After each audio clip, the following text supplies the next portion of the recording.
नमस्कार दोस्तों, राजू सर के नाम से इस यूट्यूब चैनल में आपका हार्दिक स्वागत है। एमसीक्यू वीडियो की इस कड़ी के अंदर एक और नया एमसीक्यू वीडियो हम लेके आए हैं। आज का वीडियो जो है हमारा जो जीआई सिस्टम के एसेसरी ऑर्गन है उनसे संबंधित रहेगा, जिसमें सबसे पहले जो है लीवर और बाइल डक्ट या बिलियरी सिस्टम वहाँ पे इम्पोर्टेंट है। इसके अलावा एक एसेंशियल ऑर्गन जो है वो है पैनक्रियाज, और इसके अलावा एक इम्पोर्टेंट एसेंशियल ऑर्गन जो है वो है लीवर इटसेल्फ। तो सबसे पहले हम बिलियरी सिस्टम के बारे में पढ़ेंगे और उससे संबंधित प्रॉब्लम्स को देखेंगे, जिसमें सबसे इम्पोर्टेंट है गॉल ब्लैडर और बाइल सिस्टम। और उसके अंदर स्टोन का फॉर्मेशन होना, इन्फ्लामेशन होना, कोलिसिस्टाइटिस और स्टोन बनना कोलिलिथियासिस कहलाता है। तो कोलिसिस्टाइटिस और कोलिलिथियासिस और उसकी सर्जरी से संबंधित एमसीक्यू जो है हम यहाँ पे देखेंगे।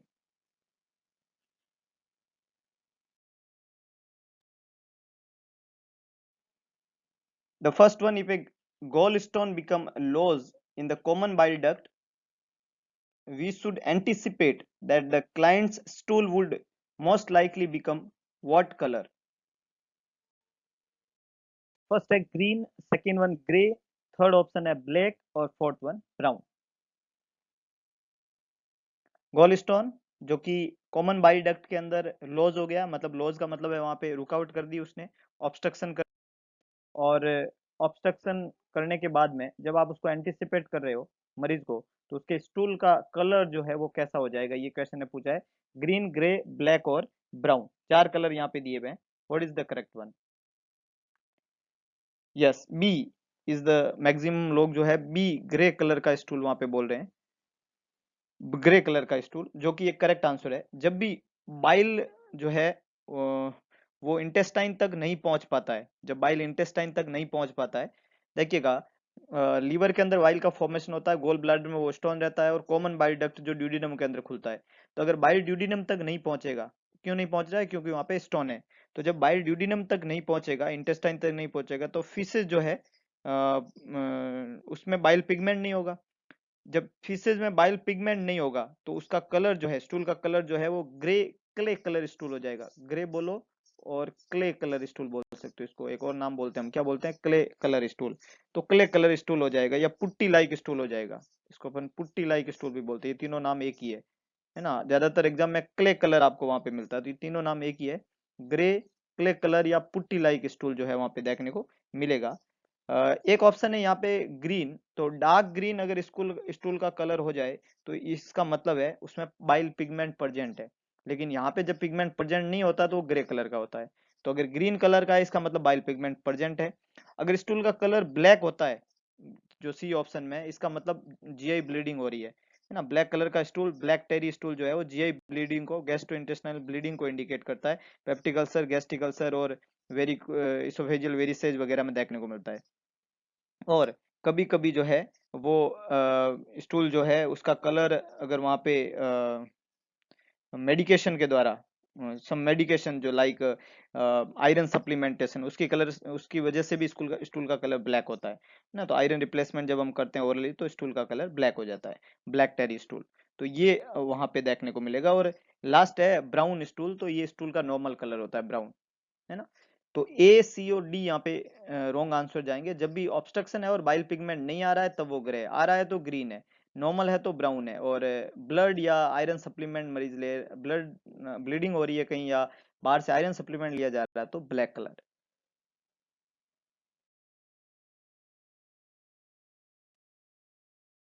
When client's common bile duct is obstructed, we should evaluate the client for sign of which of the following complication?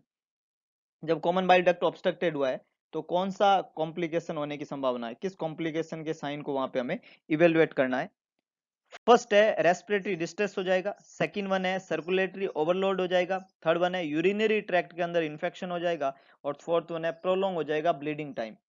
कौन सा कॉम्प्लिकेशन होने की संभावना है जब कॉमन बाइल डक्ट के अंदर ऑब्स्ट्रक्शन है? अभी जैसे कॉमन बाइल डक्ट में ऑब्स्ट्रक्शन था तो हमने बोला कि जो, मान लो इस तरीके से गोल ब्लैडर है, और गोल ब्लैडर से जो बाइल आ रहा है वो बाइल डक्ट जो कहाँ खुलती है? ड्यूडिनम के अंदर। तो वो ड्यूडिनम के अंदर अगर नहीं खुल रही है, इंटेस्टाइन के अंदर, उसकी वजह से स्टूल जो है उसका कलर जो है वो ग्रे कलर का रहता है। अब अगर कॉमन बाइल डक्ट में वही यहाँ पे ऑब्स्ट्रक्शन है अगर, और बाइल अगर यहाँ पे इंटेस्टाइन तक नहीं पहुंच रहा है तो क्या कॉम्प्लिकेशन होने की संभावना है? Respiratory distress, circulatory overload, UTI या प्रोलॉन्ग ब्लीडिंग टाइम? गुड। बहुत कम लोग हैं लेकिन सही भी है कि ब्लीडिंग टाइम जो है वो प्रोलॉन्ग हो जाएगा। ब्लीडिंग टाइम क्या हो जाएगा? प्रोलॉन्ग हो जाएगा। क्यों हो जाएगा? अगर बाइल इंटेस्टाइन तक नहीं पहुंचा तो अपन बाहर से जो भी फूड मटेरियल लेते हैं उसमें ए, डी, ई और के, ये 4 फैट सोल्यूबल विटामिन होते हैं। फैट सोल्यूबल विटामिन के एब्जॉर्प्शन के लिए और डाइजेशन और मेटाबॉलिज्म और एब्जॉर्प्शन के लिए बाइल की जरूरत। फैट और विटामिन, फैट सोल्यूबल विटामिन जो है उनका एब्जॉर्प्शन नहीं होगा तो बॉडी में इनकी कमी होने लगेगी। और विटामिन के की जब बॉडी में डेफिशिएंसी होती है, विटामिन के की जब बॉडी में डेफिशिएंसी होता है तो उसकी वजह से प्रोथ्रोम्बिन का फॉर्मेशन नहीं होगा। अगर प्रोथ्रोम्बिन नहीं बनेगा, प्रोथ्रोम्बिन की डेफिशिएंसी होगी तो ब्लड का क्लॉटिंग जो है वो डिले हो जाएगा और उसकी वजह से मरीज को प्रोलॉन्ग टाइम वहां पे क्या देखने को मिलेगी? ब्लीडिंग। तो प्रोलॉन्ग हो जाएगा ब्लीडिंग टाइम, क्योंकि क्लॉटिंग नहीं हो रही है, क्योंकि क्लॉटिंग फैक्टर का एक्टिवेशन नहीं हो रहा है, क्योंकि विटामिन के नहीं है, क्योंकि बाइल नहीं है। और बाइल क्यों नहीं है? क्योंकि obstruction. Respiratory distress, circulatory overload और यूरिनरी ट्रैक्ट इन्फेक्शन, ये कॉम्प्लिकेशन कॉमन बाइल डक्ट के नहीं होते, इसलिए ए, बी और सी यहाँ पे रॉन्ग है। डी बिल्कुल सही आंसर है। नेक्स्ट है identify the image which is given below. Basically आपको ये चीज बताना है कि ये इमेज किस चीज का है और इस इमेज का यूज जो है हम कहाँ पे करते हैं। And the image is it's a drug which is known as succinylcholine, सुकोल के नाम से अवेलेबल है। इंट्रामस्कुलर, इंट्रावीनस या इंट्रावीनस इन्फ्यूजन फॉर्म में इस दवाई को दिया जा सकता है। इस दवाई का यूज क्या है? तो बेसिकली सुसिनाइल कोलिन किस कैटेगरी की दवाई है और क्या यूज है? तो ये मेडिकेशन यूज की जाती है शॉर्ट टर्म पैरालिसिस के लिए एज ए जनरल एनेस्थीसिया। ज्यादातर ऑपरेशन थिएटर आईसीयू सेटअप में काम में लिया जाता है इसको, या आईसीयू सेटअप में ज्यादातर कब यूज करते हैं? ट्रेकियल इंट्यूबेशन के समय। It is use to help in the with tracheal intubation. और इसके अलावा साइकेट्री के अंदर इलेक्ट्रोकन्वल्सिव थेरेपी जब हम देते हैं, ईसीटी जब हम देते हैं, तब इस दवाई को यूज में लिया जाता है। तो ट्रेकियल इंट्यूबेशन और इलेक्ट्रोकन्वल्सिव थेरेपी में as a short term paralysis general anaesthesia के रूप में यूज की जाने वाली दवाई होती है। इसको हम इंजेक्टेबल फॉर्म में इंट्रावीनसली जो है इसको दिया जाता है। इसका एक्शन जो होता है, ऑनसेट ऑफ एक्शन जो होता है, वो जनरली 1 मिनट के अंदर शुरू हो जाता है और जो कि लगभग 10 मिनट तक रहता है। तो ये एक इंपॉर्टेंट एनेस्थेटिक एजेंट है। नाम है इसका सुसिनाइल कोलिन या सुकोल, या इसको सुक्सा मेथोनियम के नाम से भी जाना जाता है।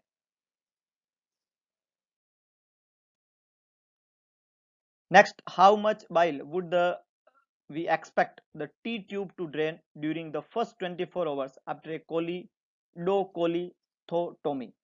कॉमन बाइल डक्ट का जो ऑब्स्ट्रक्शन है उसको रिमूव करने के सर्जरी को कोलिडोकोलिथोटोमी के नाम से जाना जाता है। उस सर्जरी के बाद में जो है वहां पे डालते हैं T tube, T drain tube, हमने पहले भी पढ़ी है। तो फर्स्ट 24 आवर्स में कितना बाइल आप एक्सपेक्ट करते हो कि वहां पे आने की संभावना है?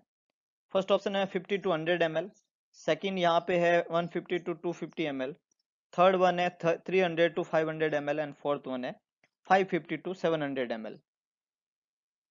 How much drain in first 24 hours of the surgery of कोलिडोकोलिथोटोमी?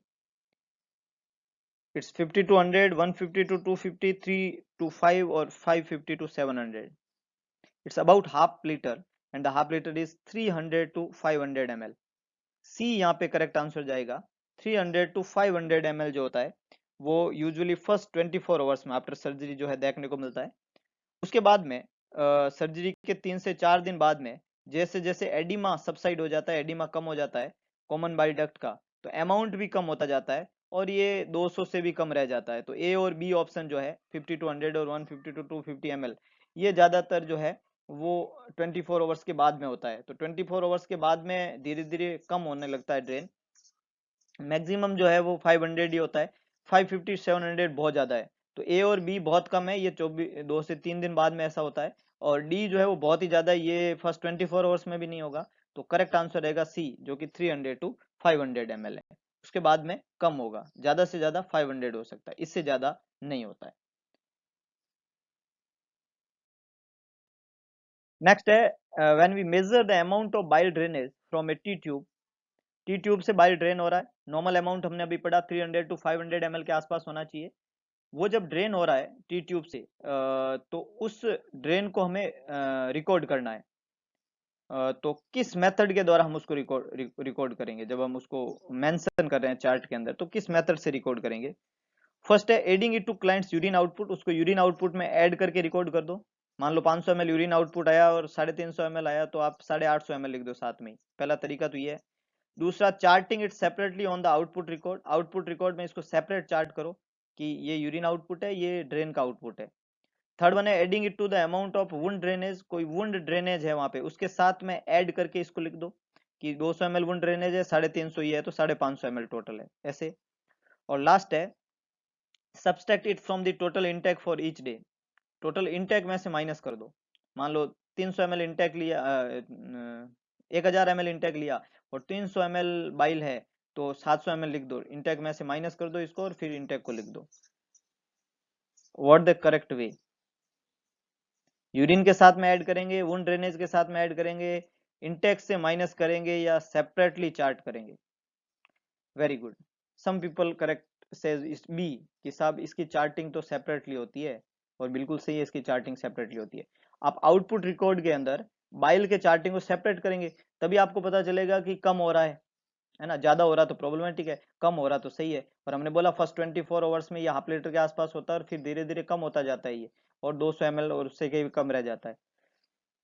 तो सेपरेट चार्टिंग से ये पॉसिबल है। अगर आप यूरिन आउटपुट के साथ में ऐड कर रहे हो या वुंड ड्रेनेज के साथ में ऐड कर रहे हो, तो आपको पता ही नहीं है कि इसका एग्जैक्टली रीडिंग कितना है, क्योंकि आपने तो ऐड करके लिख दिया, उसके साथ में जोड़ दिया, है ना। तो एडिंग कभी भी नहीं करना होता है, इसलिए ए और सी गलत है यहाँ पे। और इनटेक में से अगर आप ये माइनस करेंगे तो इनटेक कितना हुआ वो करेक्टली मेंशन नहीं होगा, तो इनटेक में से माइनस करने का तो सवाल भी नहीं उठता है। तो ए, सी और डी गलत है। चार्ट करना है इसको, और चार्ट कैसे करना है? सेपरेटली चार्ट करना है, ताकि हम एग्जैक्टली पता चले कि लास्ट 24 आवर्स में क्या था और अब कितना रह गया। Next one, a client with cholecystitis is complaining of severe right upper quadrant pain. Definitely severe pain होता है, राइट अपर क्वाड्रेंट में होता है, जिस साइड में लीवर और बाइल डक्ट होता है उस साइड में अपर क्वाड्रेंट एरिया में सीवियरली पेन होता है। Which of the following medication would be anticipate administration relieve the client's pain? दर्द को ठीक करने के लिए कौन सी मेडिकेशन जो है वहां पे काम में लिया जाएगा जब भी मरीज को राइट अपर क्वाड्रेंट के अंदर पेन हुआ है और कोलिसिस्टाइटिस का मरीज है, तो which medication should be use? The first option is meperidine, Demerol के नाम से आती है। Second medication is acetaminophen with codeine. Third is promethazine, that is Phenergan, Phenergan के नाम से आता है promethazine. Fourth one morphine sulphate, that is a opioids. तो कौन सी मेडिकेशन जो है आप वहां पे यूज करेंगे कोलिसिस्टाइटिस की कंडीशन के अंदर? देखिएगा, एनाल्जेसिक देना होता है जब भी पेन होता है, और यहाँ पे 3 मेडिकेशन एनाल्जेसिक ग्रुप की है, एक मेडिकेशन नहीं है, तो वो तो लेंगे ही नहीं। जैसे एक मेडिकेशन है प्रोमेथाजिन, तो इसको तो यूज लेना ही नहीं है क्योंकि एनाल्जेसिक नहीं है ना। ये प्रोमेथाजिन दवाई जो है वो एनाल्जेसिक नहीं है, ये एंटी एमेटिक है। कौन सी दवाई है ये? एंटी फिनरगन के नाम से आती है, एंटी एमेटिक मेडिकेशन कहलाती है, एंटी एमेटिक। तो ये तो एनाल्जेसिक है ही नहीं, तो इसका तो रोल ही खत्म हो गया।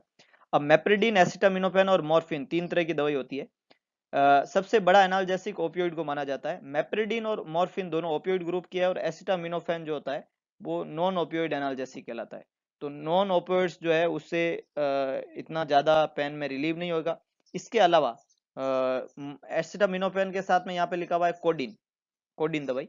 कोडिन दवाई जो है वो हम यहाँ पे नहीं दे सकते, वो अप्रोप्रिएट नहीं है, क्योंकि कोडिन जो है वो बिलियरी डक्ट के अंदर स्पाज्म करती है, और उससे पेन जो है वो और ज्यादा बढ़ जाएगा। ठीक है, इसलिए जो है एसिटामिनोफेन के साथ में हम कोडिन नहीं दे सकते। और जिस तरीके से बिलियरी डक्ट में कोडिन स्पाज्म करती है, उसी तरीके से उस बिलियरी डक्ट में मॉर्फिन भी स्पाज्म करती है। स्पिंक्टर ऑफ ओडाई जो होता है उसमें स्पाज्म करने का काम करती है मॉर्फिन सल्फेट। तो कोडिन और मॉर्फिन दोनों ही दवाई जो है वो कॉन्ट्रा इंडिकेटेड है, क्योंकि दोनों ही जो है पेन को और बढ़ा सकती है by by creating spasm of the sphincter of Oddi और spasm of the biliary duct. तो अब एक ऑप्शन बचा अपने पीछे, और वो है मेपेरिडिन। ये करेक्ट आंसर है ए यहाँ पे। मेपेरिडिन जो दवाई है वो नार्कोटिक एनाल्जेसिक कहलाता है, और कोलिसिस्टाइटिस के अंदर हम इसको as a drug of choice, as a analgesic of choice काम में लेते हैं, और ये सबसे अच्छी दवाई मानी जाती है इन पैनक्रियाटाइटिस और in cholecystitis as a analgesic. तो meperidine is the correct one. Codeine promethazine or morphine sulfate is wrong one. After a cholecystectomy, that is removal of gall bladder, the recommended diet is, कौन सा diet जो है वो recommended किया जाता है? Basically जब ये रिमूव कर लेते हैं अपन, तो बाइल की थोड़ी बॉडी में डेफिशिएंट रहती है। बाइल का काम होता है फैट का डाइजेशन, फैट का मेटाबॉलिज्म करना। तो अगर बाइल नहीं होगा तो कौन सी डाइट जो है आप वहां पे प्रिफर करेंगे, रिकमेंडेड करेंगे? High carbohydrate, high fat, high protein, low carbohydrate, high carbohydrate, low fat, low protein, high fat. Fat का मेटाबॉलिज्म प्रॉब्लम होगा तो फैट तो नहीं लेना है, तो ऑप्शन ए और ऑप्शन डी तो गलत हो गए, है ना। अब दो ऑप्शन बचे, high protein, low carbohydrate, high carbohydrate, low fat. Very good, maximum people से C, and it's C really. High carb दीजिए, एनर्जी जो है उसका सोर्स है, और फैट जो है उसको क्या कर दो, मिनिमाइज कर दो। प्रोटीन ज्यादा और कार्बोहाइड्रेट कम कोई लॉजिक नहीं है, अपने को फैट कम करना है basically. Low fat diet prefer करें, है ना। कार्बोहाइड्रेट ज्यादा दिया जा सकता है एनर्जी के लिए, फैट को मिनिमाइज करो, इसलिए सी करेक्ट आंसर है। ए, बी और डी जो है यहाँ पे गलत है। Next one है, which of the following discharge instruction would be appropriate for a client who has had a laparoscopic cholecystectomy? Laparoscopic या लेप्रोस्कोपिक कोलिसिस्टेक्टोमी या लैप कोली इसको शॉर्ट में बोलते हैं। तो मरीज का लैप कोली हुआ है, डिस्चार्ज के समय क्या अप्रोप्रिएट इंस्ट्रक्शन पेशेंट को रहने चाहिए जिसका लैप कोली हुआ है? फर्स्ट ऑप्शन है, avoid showering for 48 hours after surgery, surgery के 48 घंटे तक नहाना नहीं है, ये पहला इंस्ट्रक्शन है। Return to work within a week, एक सप्ताह में काम पे लौट सकते हैं, वर्क पे रोक सकते हैं, है ना, एक सप्ताह के अंदर। Change the dressing daily until incision heal, जब तक इंसिजन भर नहीं जाता डेली ड्रेसिंग को चेंज करना है। और use a acetaminophen to control fever, बुखार को कम करने के लिए एसिटामिनोफेन काम में लेना होता है। Which is the correct one?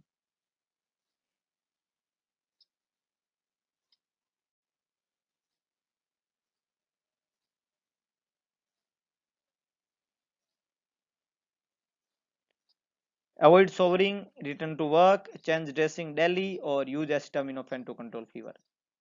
Which is the correct one? No idea.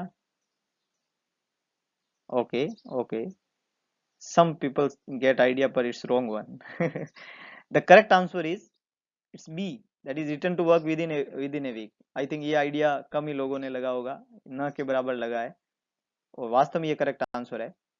Lap Koli के बाद में मरीज जो है वो एक सप्ताह के अंदर अंदर अपने वर्क काम पे जा सकता है। यहाँ पे एक ऑप्शन दिया हुआ है, ड्रेसिंग जो है वो इंसिजन हील होने तक डेली चेंज करना है। तो बेसिकली लैप कोली के दूसरे ही दिन, ऑपरेशन के दूसरे ही दिन पंक्चर साइट जहाँ पे ऑपरेशन किया है, वहां से ड्रेसिंग जो है वो हम रिमूव कर देते हैं, उसके बाद में ड्रेसिंग की जरूरत ही नहीं होती है। ये लैप कोली है, छोटा सा इंसिजन लगता है, और दूसरे दिन हम वहां से ड्रेसिंग हटा देते हैं, और पेशेंट जो है सोवर ले सकता है दूसरे दिन। तो 48 घंटे तक बिना सोवर लिए रहने की जरूरत नहीं है ना, जस्ट 24 आवर्स जो है उसके टाइम पीरियड के बाद में सोवर ले सकता है ना। इसके अलावा जो है मरीज को जो है उस वुंड को लेफ्ट क्लीन रखना है, वहां पे पानी लगा नहीं रहना चाहिए, और ओपन एयर के अंदर उसको खुला रखें वुंड को, कोई ड्रेसिंग की जरूरत नहीं रहती है। और अगर पेशेंट को फीवर होता है ना, तो ये लैप कोली का कॉम्प्लिकेशन है, तो उसको एसिटामिनोफेन नहीं लेना है। फीवर होती है उस मरीज को तुरंत रिपोर्ट करना है सर्जन को और हेल्थ केयर प्रोवाइडर को, क्योंकि ये कॉम्प्लिकेशन है लैप कोली का। तो अगर फीवर आ जाता है तो उसको लिए मेडिसिन ना करें, उसके लिए तुरंत रिपोर्ट करें, ये कॉम्प्लिकेशन को इंडिकेट करता है। तो ए, सी और डी गलत है, बी बिल्कुल सही है, वर्क में रिटर्निंग हो सकती है within a week. Next one, the initial diagnosis of pancreatitis is confirmed if the client's blood work shows a significant elevation in which of the following serum value? Pancreatitis हो गया मरीज को, इसके लिए बताने वाला सीरम टेस्ट कौन सा होता है? क्वेश्चन ये पूछा, आपने ब्लड टेस्ट कराया, किसकी वैल्यू बढ़ गई तो पैनक्रियाटाइटिस हो गया? एमाइलेज, ग्लूकोज, पोटेशियम और trypsin? It's very very simple one but very very important one, many times it's asking amylase and lipase। दो टेस्ट है जो पैनक्रियाटाइटिस के बारे में बताता है। एमाइलेज का लेवल जो है वो बढ़ा हुआ, एमाइलेज का लेवल प्राइमरी डायग्नोस्टिक टेस्ट है पैनक्रियाटाइटिस का, सीरम एमाइलेज और लाइपेज। और यूरिन के अंदर भी एमाइलेज हम चेक कर सकते हैं, और इसका लेवल बढ़ा हुआ पैनक्रेटाइटिस को इंडिकेट करता है। ये तीनों ही जो लेबोरेटरी वैल्यू है, एमाइलेज, लाइपेज और यूरिन एमाइलेज, उनका बढ़ा हुआ होना पैनक्रेटाइटिस का सबसे क्लासिकल डायग्नोस्टिक टेस्ट है, जिसमें एमाइलेज जो है उसको सबसे कॉमन टेस्ट माना जाता है। लाइपेज से भी कॉमन, मोस्ट कॉमन जो है एमाइलेज को माना जाता है। कभी आपको इन दोनों में से चूज करना पड़े तो आप एमाइलेज को चूज करें, लाइपेज को नहीं। नॉर्मली इसकी वैल्यू जो होती है वो 200 यूनिट पर डीएल से भी ज्यादा देखने को मिलती है ना। रिजल्ट जो है वो उसमें ज्यादातर 200 यूनिट पर डीएल से भी ज्यादा वैल्यू देखने को मिलती है। ग्लूकोज जो है वो बढ़ा हुआ होता है पैनक्रियाटाइटिस के अंदर बीटा सेल के डैमेज होने की वजह से, है ना, बीटा सेल के डैमेज होने की वजह से। लेकिन इसको पैनक्रियाटाइटिस को डायग्नोस करने में यूज नहीं करते हैं, इससे डायबिटीज मेलाइटस डायग्नोस होती है। सीरम पोटेशियम और ट्रिप्सिन का लेवल जो है वो पैनक्रेटाइटिस में अफेक्ट नहीं होता है। ग्लूकोज बढ़ा हुआ हो सकता है, वो बीटा सेल की वजह से है, पर वो डायग्नोस्टिक इवेल्युएशन नहीं है, एमाइलेज ही है वहां पे।